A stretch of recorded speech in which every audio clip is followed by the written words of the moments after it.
down on the issue Saturday, but I'm going to take it in another vein that you just mentioned. Yeah. The president ran on the issue of the soul of this nation, Yeah. Charlottesville. He speaks now of equity and inclusion. He has strengthened civil rights in DOJ. He's strengthened civil rights in other departments in this White House. Yeah.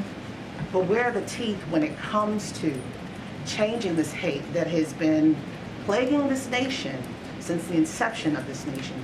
Where's the teeth that the president, people are expecting when it comes to these issues? And on the summit issue, is the White House looking at what Bill Clinton did?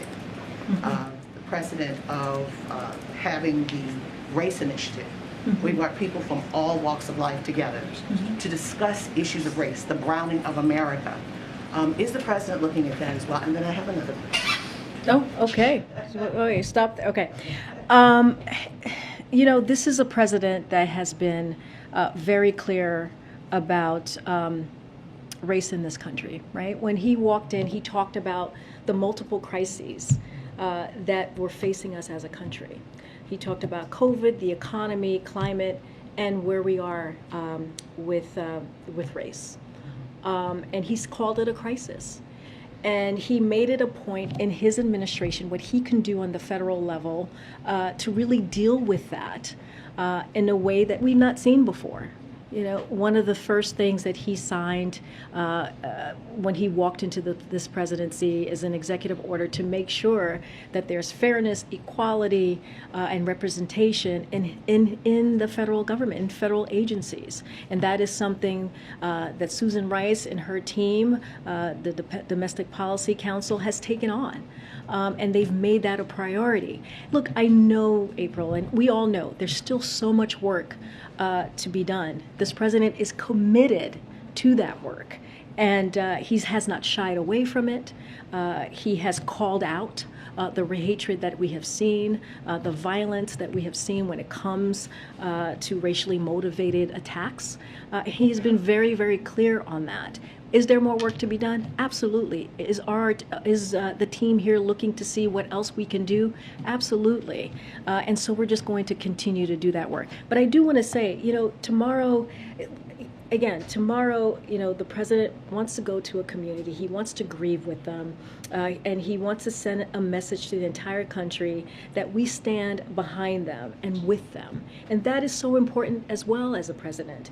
He will try to bring some comfort to the community, particularly to those who lost loved ones.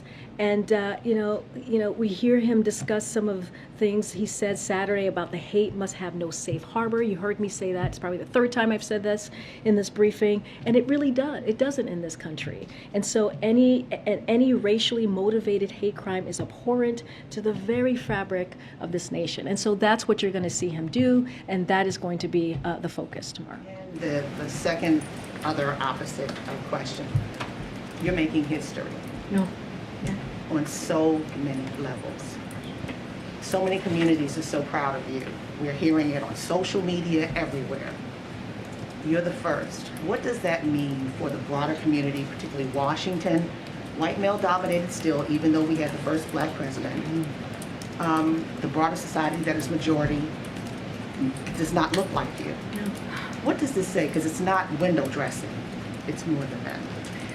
It's a very good question, April. I'm going to answer it in a kind of a personal way, if that's okay, since you asked it in a personal way.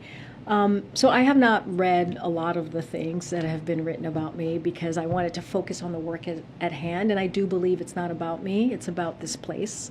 It's about what the work that I have to do every day, that we all have to do as a team to make sure that we communicate with you and communicate with the broader public.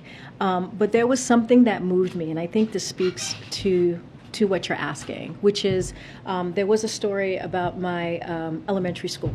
I went to Franklin Elementary School in Hempstead, New York, and they did a story, and they went to the class, I think I was in 6th grade when I went there. I went for 1 year, and they talked to the students about me and this moment and this administration too, which is very important because I don't think I would be here. Yes, I stood on so many shoulders, but it does matter who sits in the Oval Office as well. That is very, very real.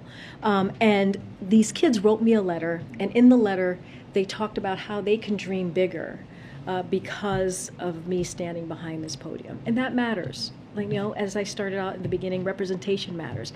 And not just for girls, but also for boys. And so what I hope is that young people get to dream big and dream bigger than they have before by seeing me stand here and answer all of your questions, and